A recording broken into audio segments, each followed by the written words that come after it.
Welcome, North Dakota. Thank you for joining us for this afternoon's press briefing. I want to start out with some gratitude. We were having some streaming problems just a bit ago, but we've had a great crew that's been here every single day working through this. But I want to thank Clint Fleckenstein, Paul Teeple, and others. Way to go there in the back, keeping everything going. Let's give them a hand. Good job. And I also want to thank our TV stations, KX, KFYR, have been here every single day, and appreciate your putting this time out to help get this important information out to North Dakotans. And as always, I want to thank everybody who's watching, because you're an important part of the reason why North Dakota has been performing so well through this pandemic. I want to also say if there are streaming problems, which we've never mentioned this at the beginning, but these videos are posted at ndresponse.gov, the entire video. And so if you want to watch later, which we know a lot of people do, if you do have a streaming problem, check back in. I understand that the streaming problems are not affecting the replay capability. We've got a great lineup here today, again, from other state electeds. We got a U.S. Senator here. We got great things happening. So in addition to myself, you're going to hear from Chris Jones from Human Services, U.S. Senator Kevin Kramer, and our Ag Commissioner Doug Goring. So again, thank you to those leaders for joining us today. Good to have you here. We're going to start off with the numbers, as we always do. North Dakota Department of Health confirmed 34 additional cases of the novel coronavirus disease, or COVID-19, out of 1,924 tests. And that is our second highest day of testing. And if you, again, for those that are studying fractions at home during your schooling, 34 divided by 1924 gets you to 1.8. That is our lowest rate that we've had in some time, and it helps bring our cumulative positive rate down below 4% for the first time since April 17th. And again, that cumulative rate, that 3.9%, that is all the positives divided by all the tests since we had our first positive on March 11th. And at 3.9%, North Dakota remains in the top 5 best, if you will, which is the lowest, like golf, 5th lowest rate in the country, behind Alaska, Hawaii, who've got some unique geographic isolation. West Virginia, and then our neighbor to the west, Montana, are the ones that are there in the top 5 with us. North Dakota has also, with this great performance by our testing team, and I want to thank all the people that are involved in that testing effort, including the ones that are out doing the drive-through outbound work that we're doing, as well as those that are working around the clock on 3 shifts in the lab, that we have risen again to 5th in the nation in per capita testing, and we are not a stone's throw from 4th place. We are a sliver. Actually, it's narrower than a sliver. It's more like a micron away from 4th place, and we are chasing 4th place on that list. And I know with our team's efforts, plans through the weekend, we can get to that spot. And why does this matter, and why have we been trying to move up the leaderboard from 10th to 6th to 5th and now chasing 4th, is because, as we say, the testing is both the steering wheel and it's our compass. It's also our accelerator. It helps us understand where we are as we are driving through this pandemic storm. So again, great job to the testing team. I want to also give a shout out at the lab. Some people may think, hey, how hard is it to do 1,900 tests a day? And we're trying to build capacity to get to over 4,000 in the next month in May. But typically the lab before might have run a couple hundred tests a day across a variety of different topics. When we were doing 600 a day, that was triple the capacity, and maybe you could get to 600 a day by just adding 2 more shifts, same machinery, and finding 3 times as many people.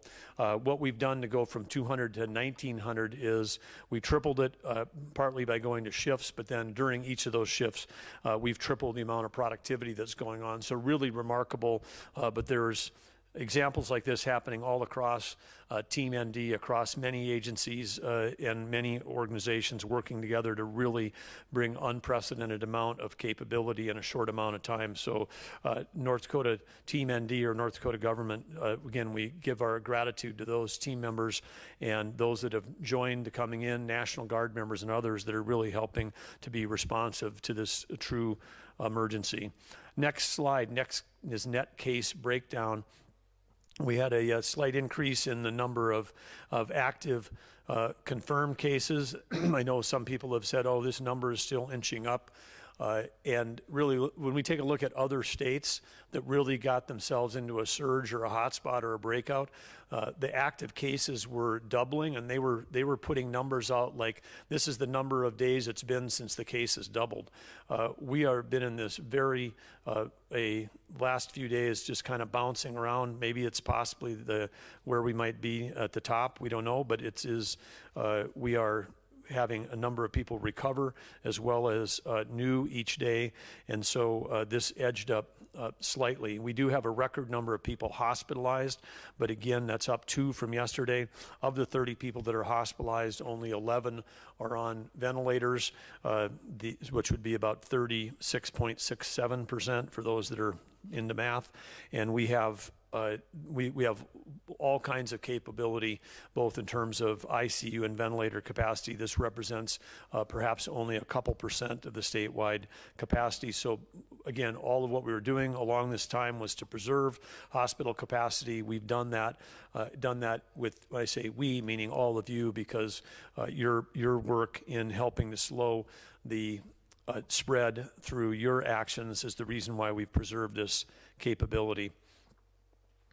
On the North Dakota case trends slide, which is again you're familiar, above the line is our actives, combination of ones that were existing and then the new ones in the lighter color at the very top, and then below the line in the green is those that have recovered, and we are at a record number of recoveries. We've had 458 individuals recovered, and that number also continues to climb.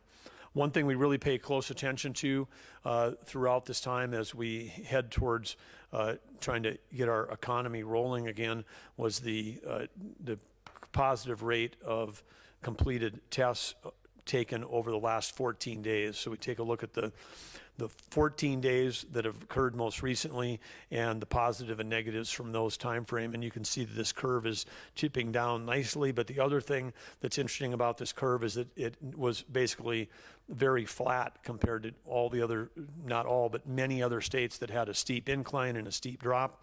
And so we continue to look at this, but our rate today, 5.4%, having a declining rate is one of the factors that the White House had for moving to phase one. Some of people have asked, well, you haven't had a declining rate. You've had a declining rate for 5 days, not for 14 days, but you're still opening up. This is the math challenge that we've talked about before with when you have a one-size-fits-all federal guidelines for anything. To have a 2-week declining rate, it's much easier to do that if at one point your testing was in the mid-40s, which we saw in New York and New Jersey in terms of the percent of tests that were coming back positive. In North Dakota, the rate has been so low that we could be in a position where we have not had we've only had declining rate for a week. Others might have had it for 2 weeks, but yet our rate might be a third or 1/4 of some of those other states. So again, we are using the White House guidelines just as they are suggested to be guidelines, but making decisions for North Dakota with North Dakota data. One of the things that we've talked about a lot is the light touch of government and the important role of individual responsibility, and we've sort of summed that all up in North Dakota Smart.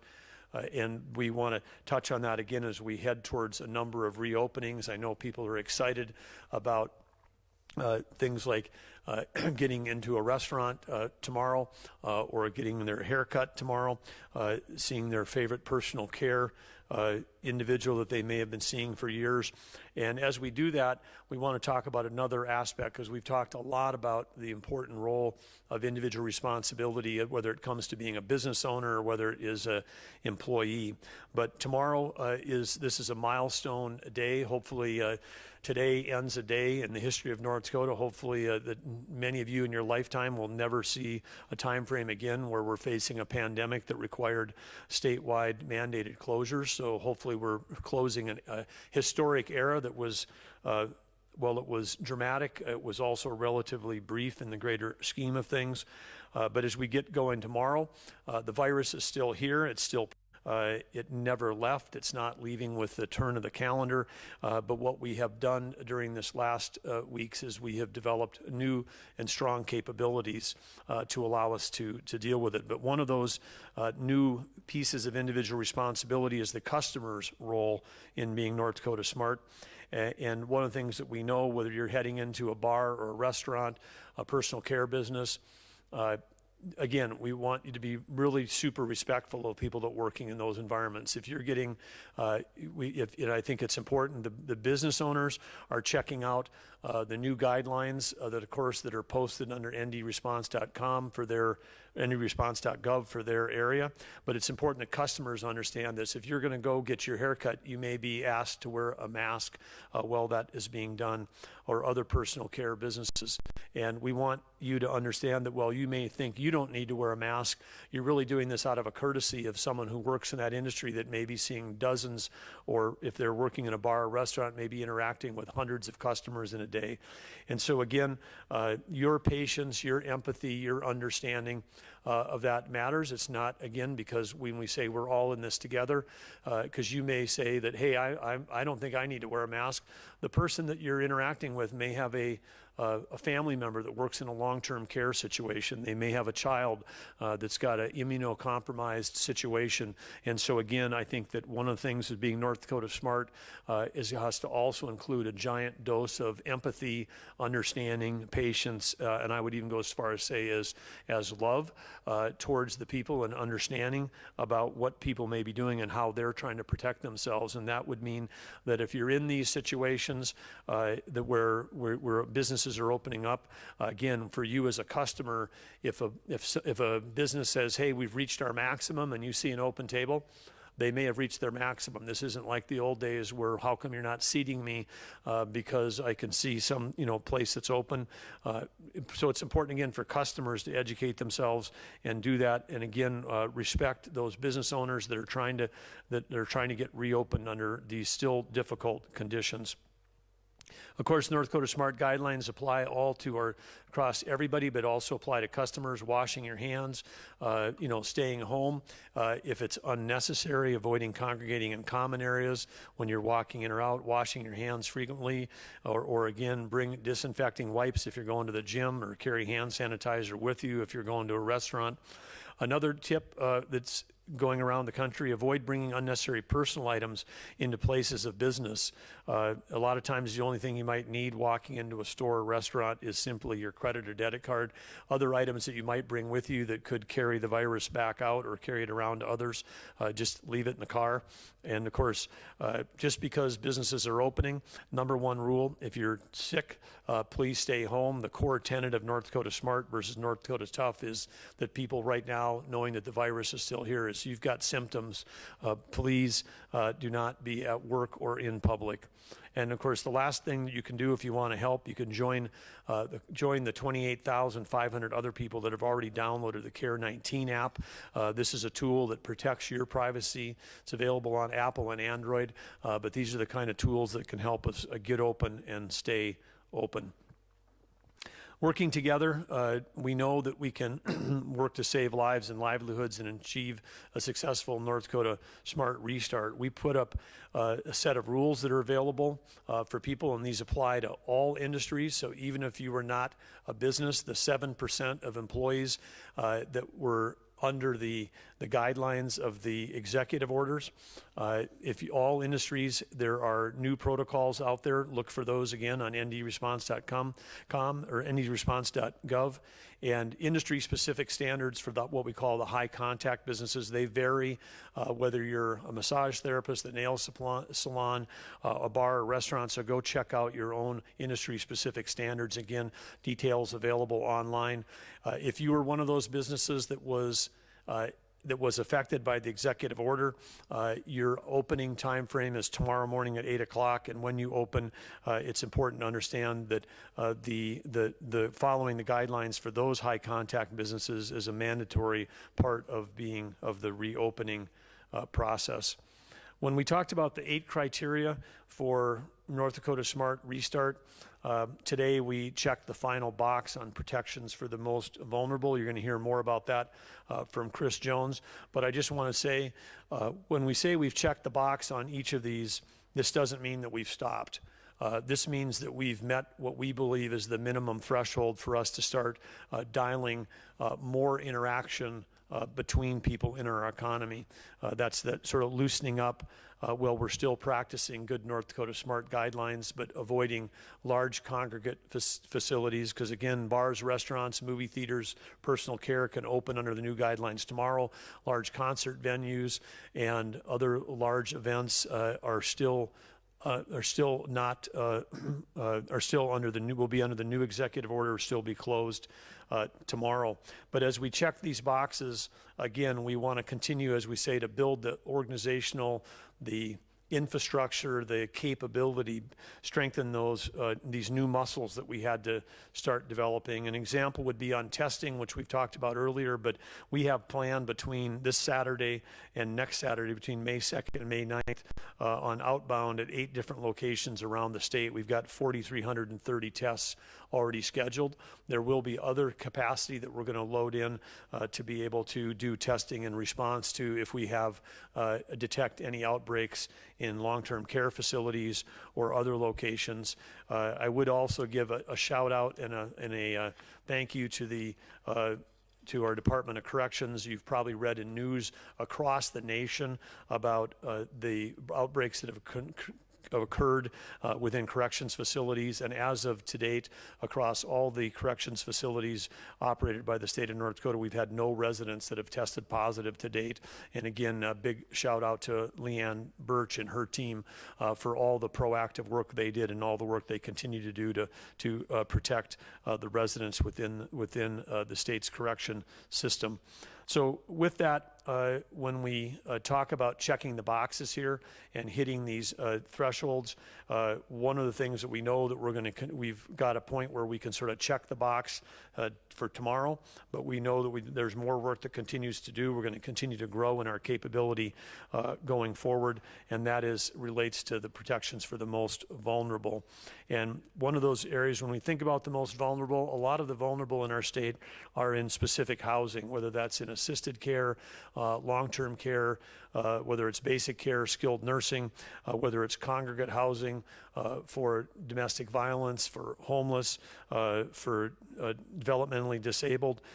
This is all housing. You think all of this is housing, and it's housing with supported services. And we know that this is one of the ways that to help support that vulnerable population, because housing is a stabilizing force in people's lives, and having a safe, healthy place to live matters. And as a state, we're directing great resources right now towards people and dollars and energy to support housing stability during this emergency. We don't want people to fall out of the bottom, whether it's from an economic standpoint, and for those that are receiving care in the latter parts of their life, we want to make sure that we're doing everything we can to protect them. So back to talk more today about our VP3 plan as we talk at the Vulnerable Population Protection Plan is Chris Jones, Executive Director of Human Services. And Chris, welcome back. Happy birthday plus 1 day, and good to have you back. So this was my birthday present, if people are wondering. Seriously, I got it from my mother-in-law, so thanks, Barb. Before I start on the housing, I want to emphasize some of the things we talked about yesterday, and one was on the VP3 program. We do have that put together. It will be on the website on ND Response. We will have specific people for you to contact regarding specific vulnerable types of populations, so that will be available. The metrics we're using to drive our success going forward is when there is an individual who has been identified as COVID positive in a congregate housing setting. Within 24 hours, we will have that individual quarantined and cohorted with staff, or look at other community resources, including transfers to other care facilities that can more appropriately care for that individual. So we feel good about that metric. We are going to continue to build up that muscle to do this, because as we go on, there will likely be more. And so with that, I can't stress enough, the governor talked about it briefly. When you talk to these congregate housing facilities, visitation is one of the greatest ways to spread this into these housing settings. And people are scared, and rightfully so. And so when we talk about what we do when this opens up, please do not visit unless absolutely necessary, if visitations still allow. Please do not pressure the providers to go in there and visit loved ones. Use alternative ways to meet with them, to talk with them, to interact with them, because right now that is the #1 way in these congregate housing settings we can protect this population. But with that, do want to talk about housing in North Dakota. And right now we know there's thousands of North Dakotans who live on the edge of a housing crisis, and this pandemic only exacerbated that issue. Statistically, in a normal year, we know that approximately 10% of North Dakotans will experiencing a housing crisis within the year. So approximately 7,900 North Dakotans every year experience some type of housing crisis. There is also an often repeated statistic that 40% of Americans cannot recover from a $400 emergency in their budget. And this statistic comes from the Federal Reserve Board and it's been off-cited, as I said earlier. In the 2017 survey, it noted that 4 in 10 adults could not withstand a $400 emergency, and over 1/5 of adults were not able to pay their current month's bill in full. And again, these are statistics during a normal economy, not today. Even if a person is working, it sometimes can be hard to make ends meet when your employment is entry level or a lower wage job. I think it's important to remember as we talk about bars and restaurants opening up, these jobs are important to our economy, but making a household budget work can be difficult in times like these. So with that, we are prepared to target federal funds we are receiving from HUD, Housing and Urban Development, to provide increased housing counseling and financial assistance to homeless prevention programs. Our goal is to prevent additional homeless. And we have also made available an emergency rent bridge and a home heating assistance program that can help households who are struggling to pay rent and utilities because of COVID. As one of the earliest components of the VP3 plan, and I talked a little bit about this yesterday, we opened a scattered site emergency shelter program to serve COVID positive, and again, it's available in 8 regions across the state. Yesterday, I reported there were 35 individuals in 3 communities. Today, we are at 49 individuals in 3 communities. We are eternally grateful to the partners that we've had in these communities, the homeless shelters who we've worked with to ensure the safety and well-being of all of these individuals. Additionally, homeowners who are struggling to make their mortgage payment are able to take advantage of a number of options for mortgage payment modifications, due in large part to the protections offered under the CARES Act. So the emergency rent bridge is part of a state program. Mortgage supports are part of the federal CARES program. And whether your mortgage is serviced by ND Finance, Bank of North Dakota, or another national lender, any homeowner who has a federally insured mortgage has access to a range of protections, and we would ask you to seek those out. They are available on ndresponse.gov. Housing is something that affects each and every one of us, and it's not something we often think about until it isn't there. Thank you to all the housing counselor and housing providers who work every day to make sure people have a safe and stable place to live. And again, as I mentioned earlier, the information on the rent bridge will be available on Saturday on ndresponse.gov. Thank you.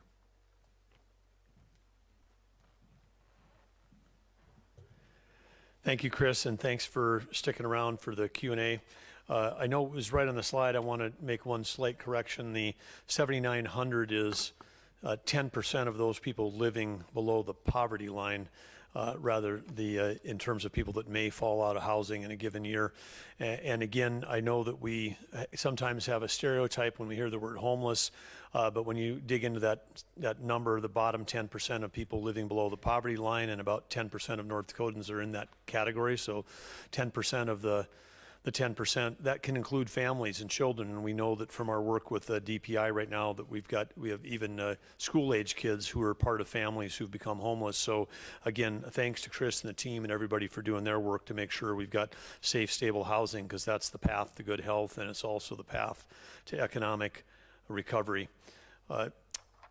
Next topic that we want to talk about is an introduction, which we're so excited to have here.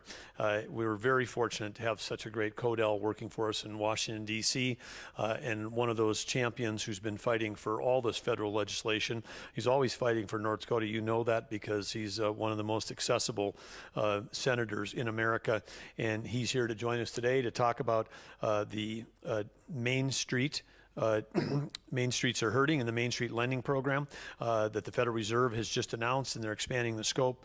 And so again, I want to thank Senator Kevin Kramer for being here, and thanks for all you've done for North Dakota for all the years you've served our state. Great to have you here, Kevin. Thank you, Governor, for the opportunity. Thank you for your incredible leadership. One of the things I have to say that I have appreciated most about the job lately is that I get to get on national television a lot and talk about how great North Dakota is, because everybody asks these curious questions like, how can the numbers be so low, and why don't you have all these mandates that everybody else is doing? And I just get to talk about common sense trumps government mandates every time. And when you have a governor that understands, federal guidelines and applies them to the context of the state he's running, in a common sense way with common sense people, it really works quite well. So thanks for your great leadership, Governor, as always. And before I get into the Main Street Lending Program, you may have noticed just in the last, I don't know, hour and a half, CMS did make an announcement related to telehealth that I thought was great. I've been working with Secretary Azar on appropriate reimbursement for telehealth. And you know, this is a subject near and dear to all of our hearts here in rural America, and particularly in North Dakota. But just yesterday on a phone call, we were talking about expanding telehealth services and the reimbursement, CMS reimbursement at office visit rates, not only for video conferencing, but for audio only. And so today they did announce an expansion of audio-only telehealth reimbursement at office visit and outpatient rates. So that's important not only for the patients, and it is very important for them. Not everyone yet has good access to broadband and audio, video services, but it's also important for our providers so that they have a means of reimbursement that makes them, at least allows them to be successful. So kudos to Secretary Azar and the Trump administration on that. We've all been following for a long time, you all have been following for a long time, of course, the Paycheck Protection Program, and being a member of the Banking Committee, it was an interesting heavy lift to see that through to legislation, to finality, and now as it's been implemented in a second tranche now has been both authorized and appropriated, to see how it's worked. And it seems like a lot of times it's felt like a moving goalposts, and that's because it has been. That's because it passed quickly. It was $350 billion in the first tranche, about $310 billion in the second tranche. God love our bankers, our credit unions, our independent community bankers, the North Dakota Bankers Association. The Bank of North Dakota, Governor, has played a leading role in organizing our institutions to the point where after tranche 1 of Paycheck Protection, North Dakota led the nation, again, no surprise, in the per capita loans. We issued 1,102 loans to the tune of just over $1.5 billion. And that results in about $140,000 per loan. So that was a remarkable feat, and that is a credit to our lending institutions. Today, well, let me back up just a little bit. I think you also all know that I've been spending a lot of my time and effort on the oil industry and the problems, the deep valley that our oil and gas, our oil independence, our energy independence, the vulnerability of it is in. And so the collapse of price and the escalating of potential bankruptcies and loss of small producers and the value chain up and down the oil and gas industries is a real problem. And on the one hand, we fought vigorously through my role on the Defense Committee, Senate Armed Services Committee, in dealing with adversaries and allies alike, particularly on the supply side. On the financing side, this is a particularly major challenge for small producers. And that's important to remember, because the one thing we do not need and do not want, the Ag Commissioner and I are talking about the vulnerability of our food supply chain with the concentration of meat packing and so few players, especially global players. Well, the same is true in the industry, in the oil and gas industry. We do not want a half a dozen oil companies surviving at the end of this and watching capital follow where capital gets the best return, as opposed to considering America's national security interests.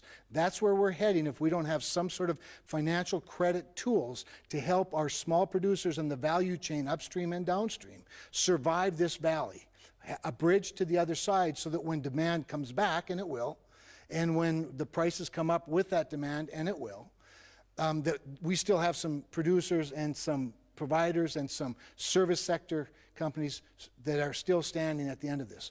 So we've been working with Secretary Mnuchin, who I talk to at least a couple times a week, I suppose, Secretary Bruyere, of course, the Energy Secretary, Chairman Powell, Jay Powell, the Federal Reserve Chairman.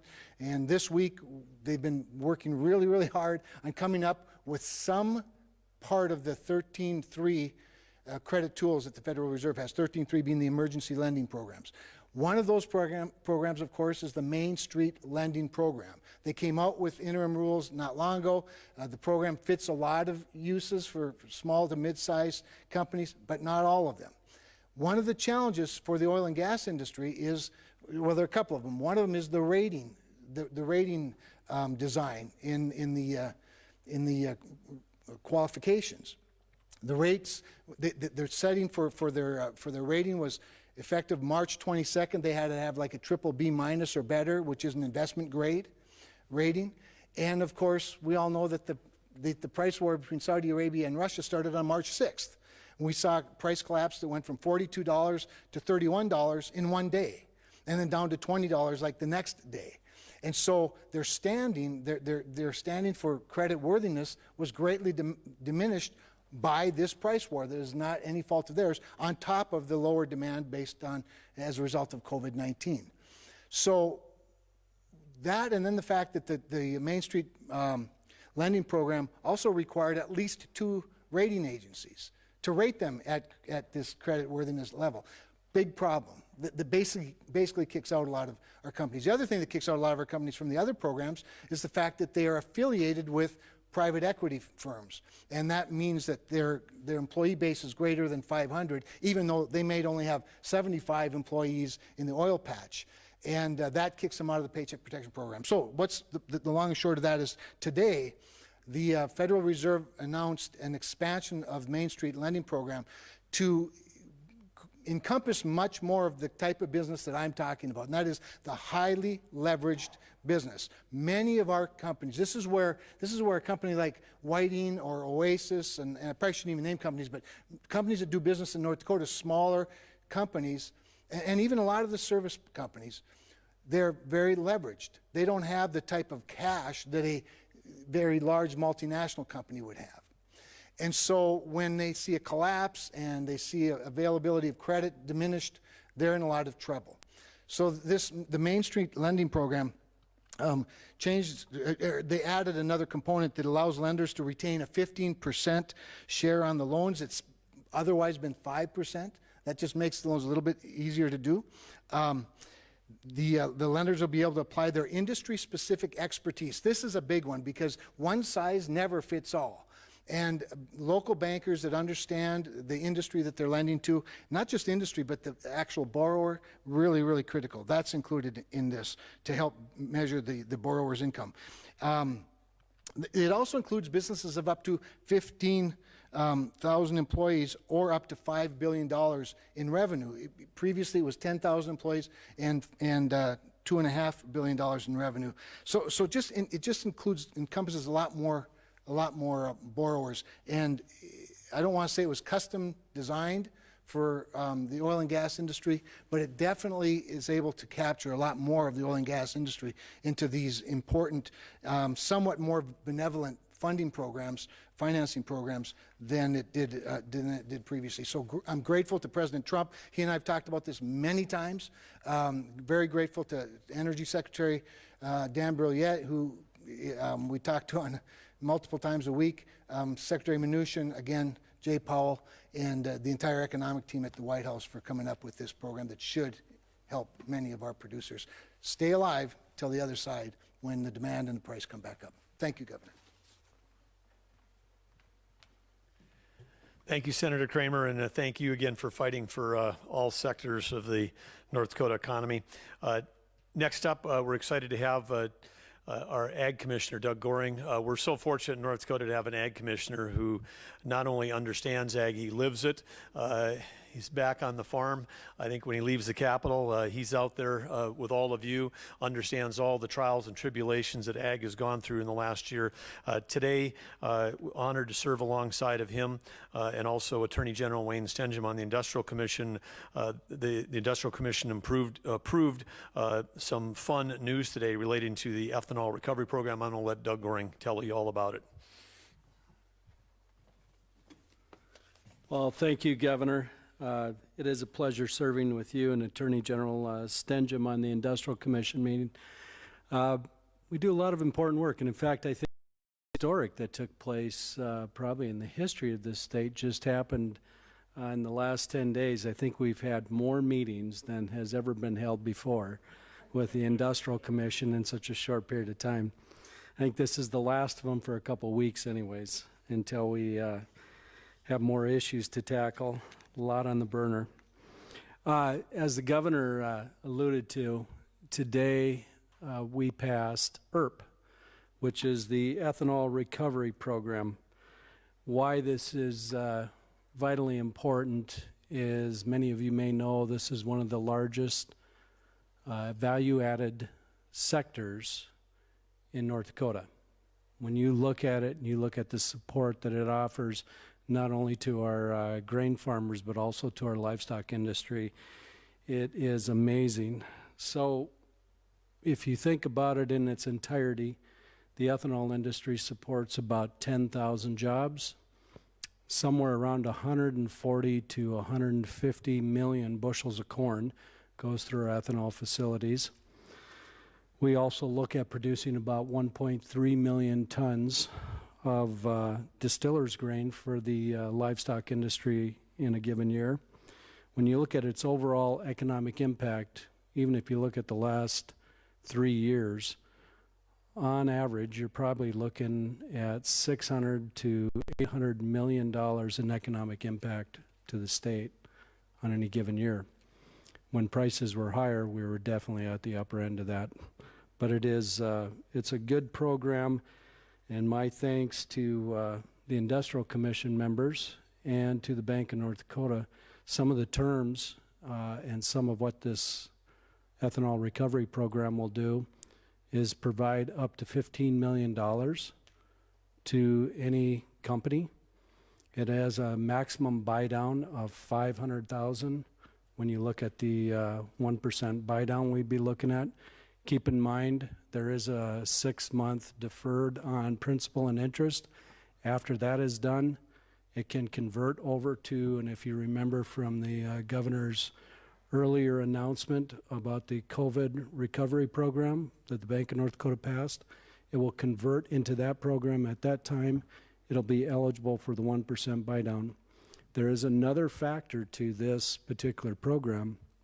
In the 2019 legislative session, the legislature had passed the Fuel Production Loan Guarantee Program, which provided a guarantee to the ethanol industry.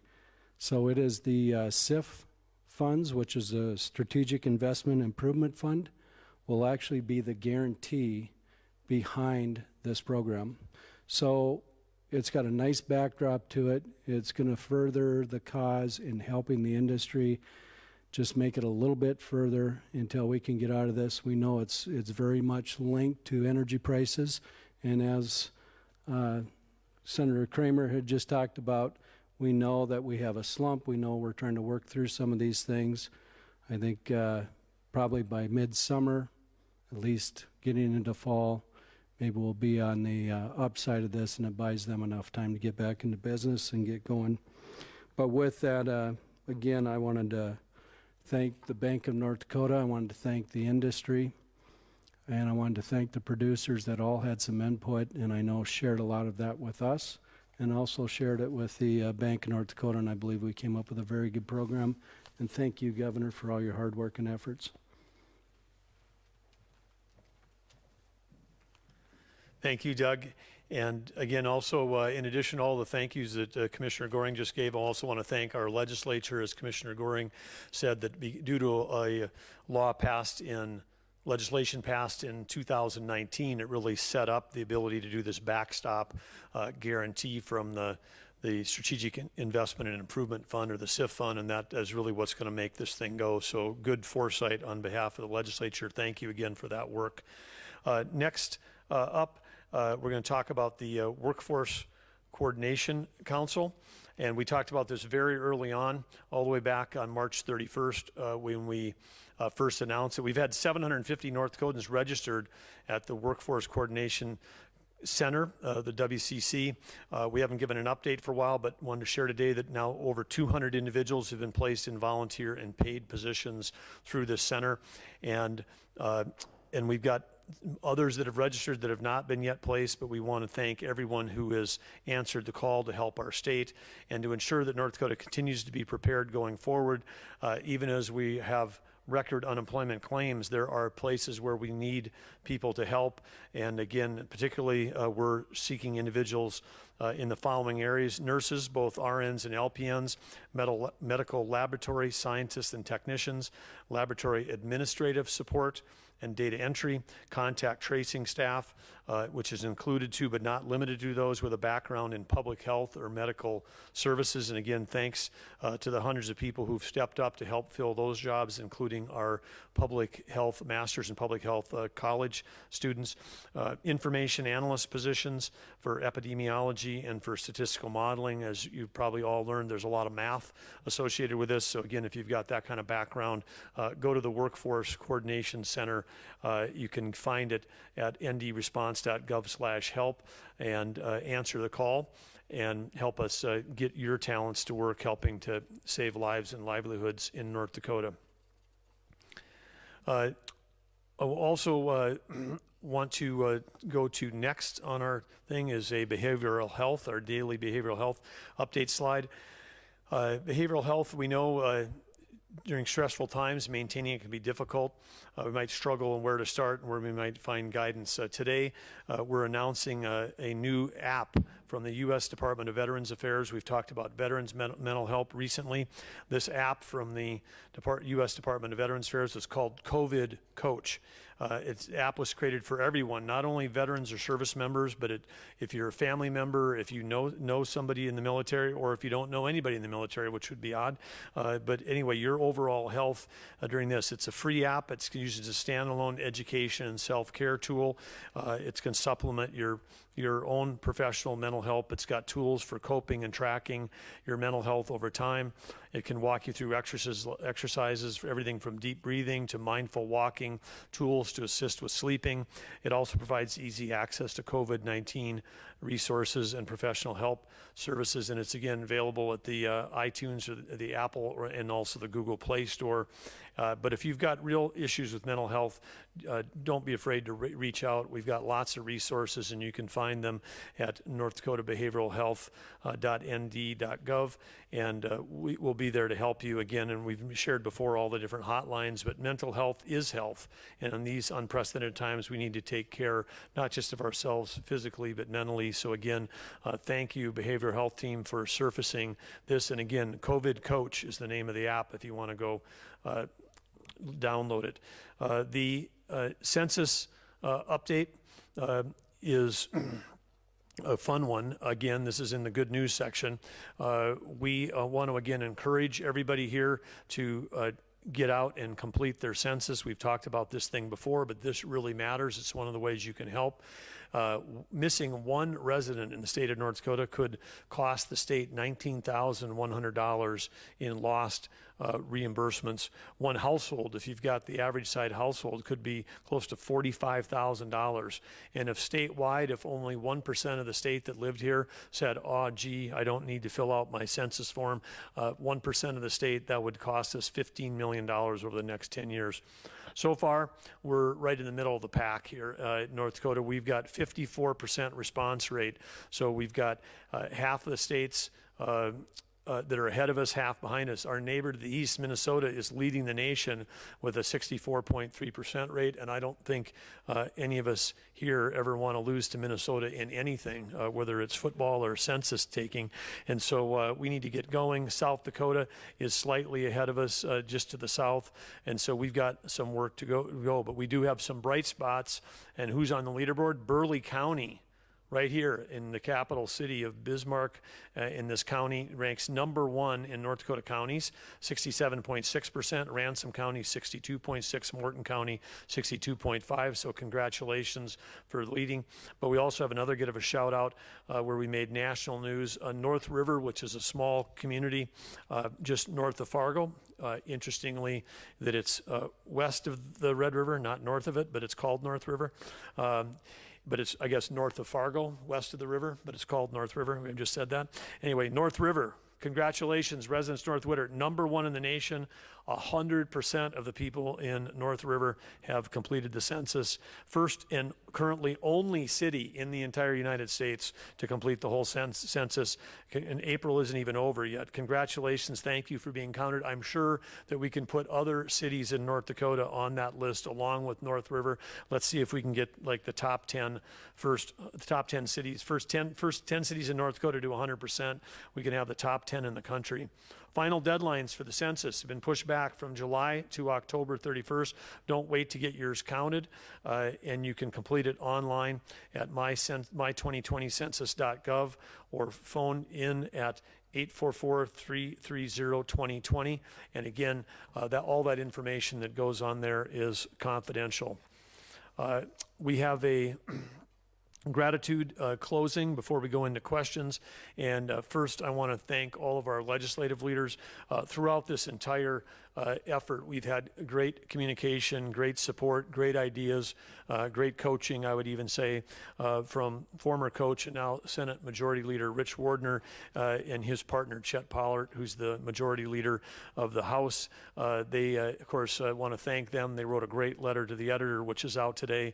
Also want to thank the minority leaders, Joan Heckeman and Josh Boshi from the Senate and House, respectively, for their communication and their support. And of course, there have been many committee chairs and other leaders across both houses that have been checking in regularly, providing ideas and sending in input. And we really appreciate all the support from them as we work through this historic time. Closing gratitude quote. From Thornton Wilder. People may remember Thornton Wilder if you love to read, as many of us do, Pulitzer Prize winning author of many great stories, including the famous Our Town. He wrote, "The happiness of life is made up of little things, a smile, a helping hand, a caring heart, a word of praise, a moment of shared laughter. We are most alive in those moments when our hearts are conscious of our treasures." And I thought that was a good one for today. As we head back out again, a shout out to all the people who maybe become customers again tomorrow, to think about those little things, a smile, a helping hand from more than 6 feet away, a caring heart at any distance, and a word of praise for those people who are back out working or have kept on working during this entire time. And again, maybe we can find a chance to look back and even find some things to laugh about as we went through this incredible time together. With that, I want to say again, thanks to all of our guests today, and we'll stand for questions. And we're going to go first online for a question. For Senator Kramer, actually. Fantastic. Senator Kramer, you're up on deck.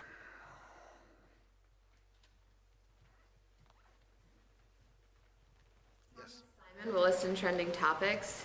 Main Street here in Williston is grateful, but many small oil companies and their employees are hurting. Will Main Street lending reach the energy sector here in the Bakken, and if so, how? And can you offer any words to the thousands of energy sector workers here who are stressing? So will the Main Street lending program reach the small energy producers in the Williston Basin in the Bakken?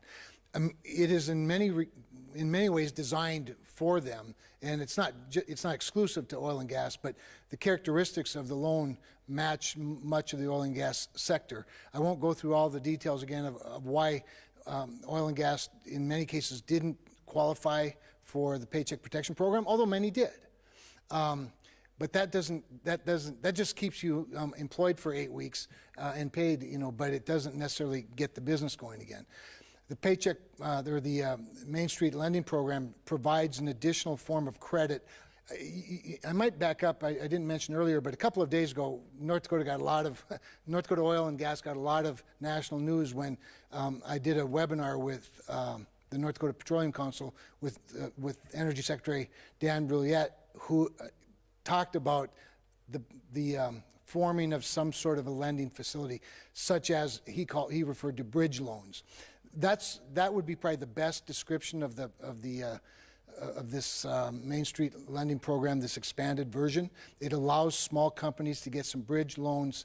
I hesitate to call it benevolent capital because it is for credit-worthy companies, although the qualifications have been loosened so that more people can meet the criteria. And so that is the goal of it. That's not the silver bullet by any stretch, but we want to, again, build that bridge so the companies, the small companies, can remain in play so that when the demand and the price comes back up. With regard to what would I say to them, here's what I'd say. This is what I said to Wilbur Ross. Today I had a phone call with Wilbur Ross, the Secretary of Commerce, specific to the possibility of tariffs on Saudi Arabian oil. And we know there's a flotilla of ships, to quote some national media, full of Saudi oil prepared to come into our ports and dump their excess into our refineries. And there are many multinational companies that are willing to accept it. And what I said to Secretary Ross with regard to the possibility of an investigation for dumping, anti-dumping, and the use of 232 authority that the Commander-in-Chief, the President, has under national security auspices to issue tariffs on that oil. What I said to him, and the same thing I've said to the President many times, there are certain things in a nation, a sophisticated nation like ours, that need to be protected for the sake of our national security. One is food. That's why what Doug and I were talking about earlier with regard to the concentration of meat packing is a problem.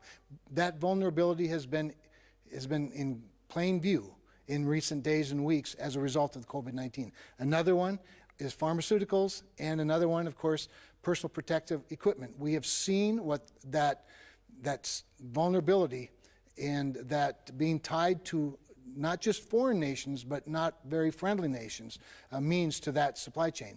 I also include energy in that.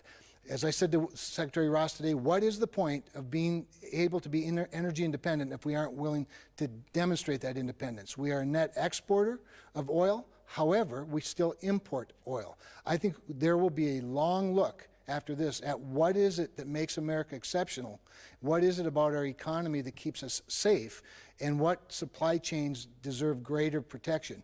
And I would say to those oil workers, you're on the front line of keeping us secure, because I'd rather use the peaceful tools of energy development than the weapons of war any day to keep Vladimir Putin at bay.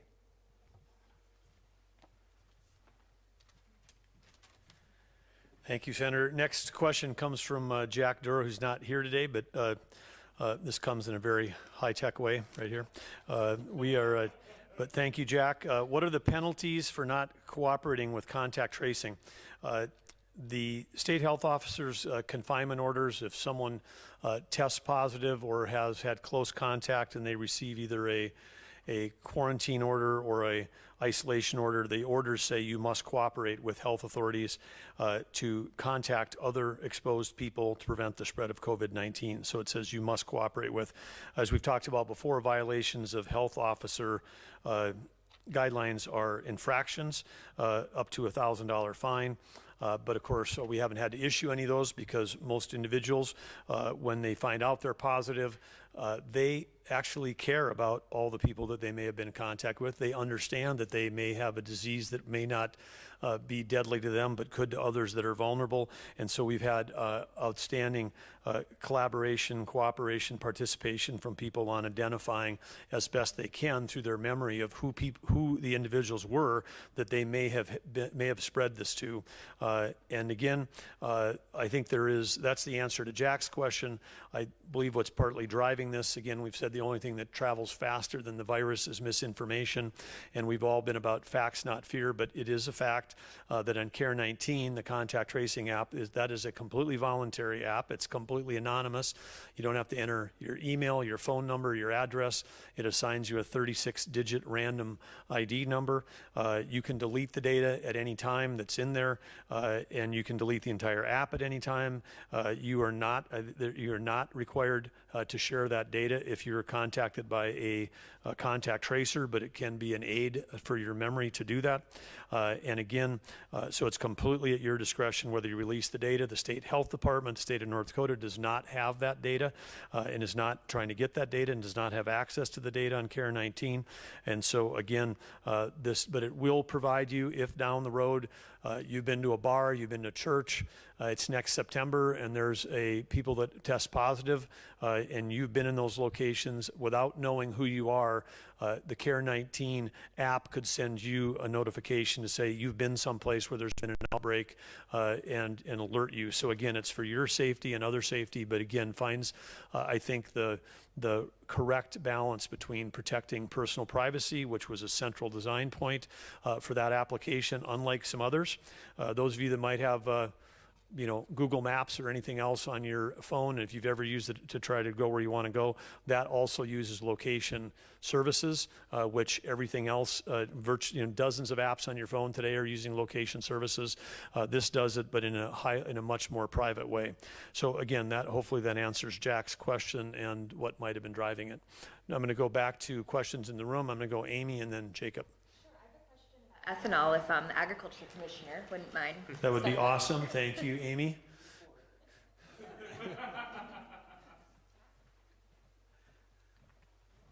I just had two real quick questions. First of all, do you know off the top of your head the number of ethanol production facilities in North Dakota? Yes, a number of ethanol facilities in North Dakota. There are 5 of them. There's Richardson, Underwood, Falkirk, I guess we call it. We also have Dakota Spirit, which is just east of Jamestown. And then you have the Hankinson plant, and you have the Castleton plant. And then do you know, or can you just talk a bit about how ethanol production has changed during the course of the pandemic? And I don't know if you even have any figures as to how much it's decreased here. Well, I may not be the expert on it, so bear with me. Probably some of the greatest things that have happened to the industry itself is when we started to see the breakdown in energy prices, and certainly crude oil is a driving factor in the cost of gasoline. And when we saw less traveling across this nation, we saw less energy use. We all of a sudden saw the price of gasoline and crude oil come down. And then when we saw the little mishap here recently, when you had traders that were sitting on contracts, and we got to the end of the month and those contracts had to convert, they physically could not take possession of that contract or what's in that contract, which a small contract on crude oil would be 10,000 barrels, 42,000 gallons. They had to pay to get out of them because they couldn't take it physically, so that sent it underneath. That even drove the market down more. And what happened was a bushel of corn will produce about 2.8 gallons, 2.7 gallons of ethanol. And when you see ethanol selling for 89 cents, and you have operating costs, you have the cost of production weighed into that, all of a sudden you are not even getting close to breaking even. And that has caused some turmoil. The other thing that happened in all this, 40% of our ethanol facilities in the nation shut down. So we saw distiller grains, which was a primary feed source being utilized in the livestock industry, started to get pulled from different areas. That started to send the price up dramatically, in some cases 300%, which really caused a bigger hardship for our livestock producers, especially the ones locally, because our plants were still open. That stuff was being shipped out. Now you would think with that equation, well, ethanol companies may be doing well. Not necessarily true, because when they were sending modified or a wet distiller grain out the door, they had very little cost in it. Now they actually had to dry it down. They had more energy cost into it before they could send it down the rail to those customers that were willing to pay significantly more for it. Yes, sir, Jacob. Any concerns, or I guess, where would North Dakota's ethanol industry be without the recovery plan? I think they'd be struggling. Hankinson right now, as I understand currently, has shut in for just a brief period of time. I think they're assessing their situation. A couple other facilities have actually I believe they are running at 80 or 90% capacity. They're trying to just keep their legs underneath them, buy a little time. But I would probably go on the flip side of that question, what would happen to the ag industry without our ethanol industry and without this program? Right now, I would tell you as a corn farmer, I believe it puts somewhere between 50 and 70 cents a bushel on every price of corn, on every bushel of corn, because we have ethanol in our backyard. I remember raising corn when we didn't have ethanol, and our basis was extremely high, and we didn't even produce that much. So since ethanol has been here, it has put a floor added stability for the farmer. For some context, motor fuel demand is about 50% of what it was here. Thank you. Yeah, I believe that they're saying gasoline consumption now has reached levels that are approaching the 1960s, which is just hard to comprehend because of the population of our country versus the 1960s, the number of cars, number of planes, the number of everything. It's just really hard to, again, this will be a economic case study that'll be taught for 100 years. This is going to be March and April of 2020. I also want to say on ethanol, to give a shout out, I'm not sure if all 5 are doing it, but I know Thoroldson in Castleton is one of the North Dakota businesses that's stood up and switched their business model a little bit. And I know they're producing hand sanitizer, because of course hand sanitizer is mostly alcohol and ethanol. An ethanol plant is like some of the world's largest stills. It's like it's what it is. I mean, they're making alcohol, turning in creating alcohol for aka ethanol. So that's great. Other questions before we wrap up? Dave? Senator Kramer. I am just curious if, because of the demand for the first Paycheck Protection Program, and it looks like the demand is still very strong for the second one, is there going to be a third one and maybe other incentives as well? So the question is, yeah, is there going to be a third tranche of paycheck protection? I think right now most members are in a discovery mode, if you will. The Senate's going back into session Monday. We'll have votes Monday night, and we'll be there next week. One of the main points of discussion beyond doing some legislating, mostly in the area of confirming presidential appointments, will be exactly that. What's next? What will a COVID-19 recovery phase 4 look like? A lot of that will be determined by how well the first 3.5 tranches go. Paycheck protection was, is, and probably will always be one of the most, or the most popular component, because it's doing what it's designed to do. Again, I real credit to the lenders in North Dakota for distributing it so well and for understanding the rules so well and being out ahead of the game. And that's a real tribute to them and to our small business community. But, you know, the biggest challenge now with the Paycheck Protection Program isn't even going to be running out of money in the second tranche. It's running out of weeks, because it only pays for 8 weeks. And so, you know, there's a little disconnect with the unemployment insurance dates, which run through July 31st. Paycheck protection runs out on June 30th. But it does give us an opportunity to see how it's all going, seeing how the programs are working, seeing what the needs are going forward. There will be 2 very high priorities, I think, in the discussions for the next round of assistance. One is near and dear to the governor's heart, more near and dear to other governors than to ours probably, and that is, of course, assistance directly for states and local communities. In the first round of the CARES Act, there was a pretty generous distribution of funds directly to states. However, it was pretty confined. It was restricted to COVID-19 costs only. And the minimum for a state was $1.25 billion, and that's what North Dakota gets or would have gotten or received. And then recently, the Treasury Department released some of the rules, relieved them a little bit, because the unemployment insurance piece was so high and such a burden on states that it seemed appropriate that money could be used for state reimbursement for their costs. And I think that was adequate. It was a good call. I think we advocated heavily for it. In the next round, however, there are many states, not all states are created equal. Not all states get to be North Dakota.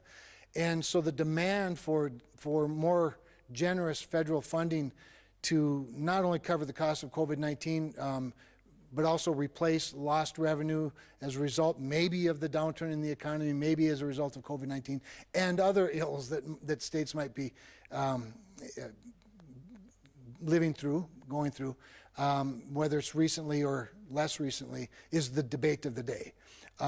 And we'll be watching that closely because that's a high priority for Democratic members of the Congress. For Republican members of the Congress, a very high priority is relief of liability for small business, medium-sized business, large business, entire industries, local governments, healthcare workers, because with this rapid development, with the rapid distribution of trillions of dollars have come, the ambulance chasers looking for opportunities to cash in and finding clients that they can service, whether the client knows it or not. And so we will be looking very closely as Republicans at liability reforms and making sure that we don't create a more litigious society, but rather a more loving society, Governor, and one that understands that, where we all understand that all of us, from the poorest among us to the richest among us to the bureaucrat among us, and that includes even politicians, some empathy even for politicians, that we would be looking to give each other some grace, not to sue each other. So those are going to be really high priorities going into it, Dave. But remembering too that a lot of the CARES Act dollars, they're just getting implemented. The Paycheck Protection Program is very fast. Unemployment insurance was very fast. It didn't seem very fast if you needed your money today, but as government goes, it was warp speed. Same with the distribution of the stimulus checks or direct deposits. But the other bigger programs that are leveraging credit facilities and things like that designed to keep the economy at least humming, those are just getting kicked off, and we'll see how effectively those are. And then see, of course, how getting the economy back going plays out. Senator, if I may, Yes. Since you mentioned that those federal dollars are just now being implemented recently, in this letter that you and some of your colleagues sent to Secretary Mnuchin and Chairman Powell, you said that larger banks, quote, continue to use their market dominance to financially discriminate against legal and compliant businesses for political reasons. Wondering what evidence you have to support that. Okay, everybody get yourself some popcorn and pop. I'm about to entertain you. There's lots of evidence, and it's cited in most of their policy statements that the banks have. It's cited in their annual reports, in their responses to pressure that they receive from institutional investors.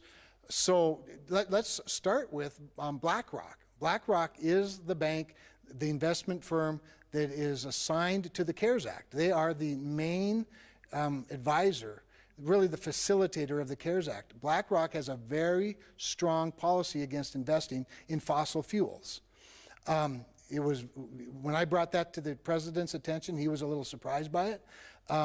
But Chairman Powell assured me just this week that BlackRock's corporate policies will not influence the CARES Act or the Federal Reserve, that industry neutrality, as long as the industry is a legal, compliant industry, like, say, the firearms industry, coal industry, the oil and gas industry.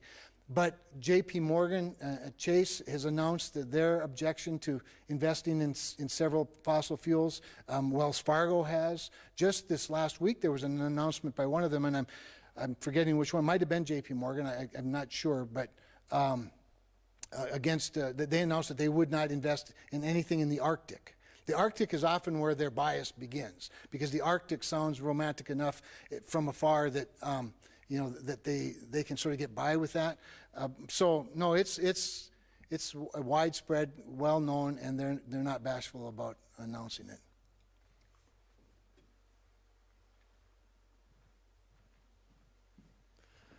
Okay, maybe a couple more questions. We'll go Lane, and then we'll go online for a couple, and then we'll call it a day. Lane? Governor, in reference to the locations picked for field hospitals, first, is the Fargo Dome still set up, and for how long, if so?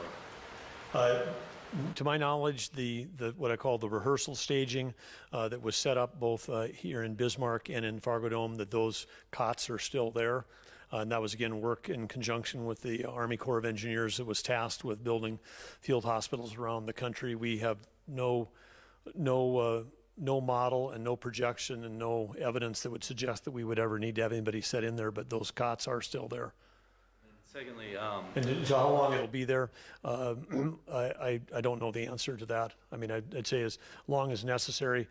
Fargo Dome's is one of the things we talked about yesterday that's not eligible to be holding large events right now, so it's no conflict. And of course, that's a facility owned by the city of Fargo, and the city of Fargo has been a great collaborator through all this, but I'm sure that what we have in there could be moved out faster than they can get the AstroTurf up after a football game. So I don't think it's going to slow anything down. and Governor, if I can. Sure. With those locations, are they going to go on the same guidelines as all other large venues, or are they going to be kind of held separately since they are those selected for potential field hospitals? I don't think there'll be any conflict, but good question, Lane, on that one. We haven't thought that through about the ones where we've got pre-staged some equipment, but I think they'll all be on the same timetable. I mean, if we're back up, opening up large events, I think that means that we've cleared any potential or even far-reaching possibility, or small percentage possibility of ever needing those minimal care facilities in those large event arenas. Okay, online. Mike Smith, 660 KUYZ in Williston. Has the state completed testing in every long-term care facility at this time? And if not, how many have been done and how many are left to be tested? The answer, the first one is no.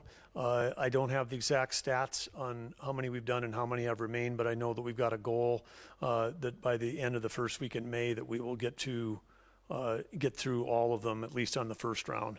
Because places where we have counties in North Dakota, as you know, that have long-term care facilities. We have counties that have not have any active positives. We have other places where we've got long-term care facilities. I think we were at 27 yesterday, where either a staff member, 27 out of 218 long-term care facilities have either a staff or a resident that has tested positive, and our focus really is on all of those right now. And what Chris Jones was up here talking about is making sure that if we get a positive in a long-term care facility, that we are within 24 hours making sure that we got appropriate isolation to protect the staff of the long-term care facility and all the folks that are, if you have 1 out of 100 that's positive, we want to protect the other 99. It's about risk management, and we've got the capacity and the resources to do that. But I think I'm not sure if we're releasing that data, but I don't know it off the top of my head. But good question, thank you. By May 9th is the goal to complete all the testing. And again, I'd say that's a goal. Maybe I'll challenge the team. Maybe we can even beat it if we can get our testing capacity to keep moving up. Another question from online. April Baumgarten, the former Fargo Moorhead. Governor Burgum, when do you plan to go to a restaurant for dine-in after restrictions are lifted tomorrow, and which restaurant will you choose to go to first? So April, I don't know how many days we're on here where we've been at the Capitol for 40 plus days in a row. So there's a lot of places I've thought about going, and a restaurant wasn't one of them. But I want to say, so I don't have any plans right now to do that. But I'm happy that we're getting people back able to do that, and appreciate the question. But it gives me and part of it, I guess I hadn't thought about it, so it'll give me something to think about tonight or tomorrow. I say maybe I should go out for breakfast at the little cafe at 8 a.m. tomorrow morning or something here in Bismarck. I don't know, it'll be. Jacob? 4 days, but who's counting? Okay. I have a question for the senator again, please. Senator, some of your Democratic colleagues have been calling for another round of these stimulus checks, and this time boosting it to $2,000. Wondering if that's something that's needed or something you'd support. Well, again, Jacob, what I would say is we need to see what the situation is after we see how the first $3 trillion worth of stimulus and investment goes.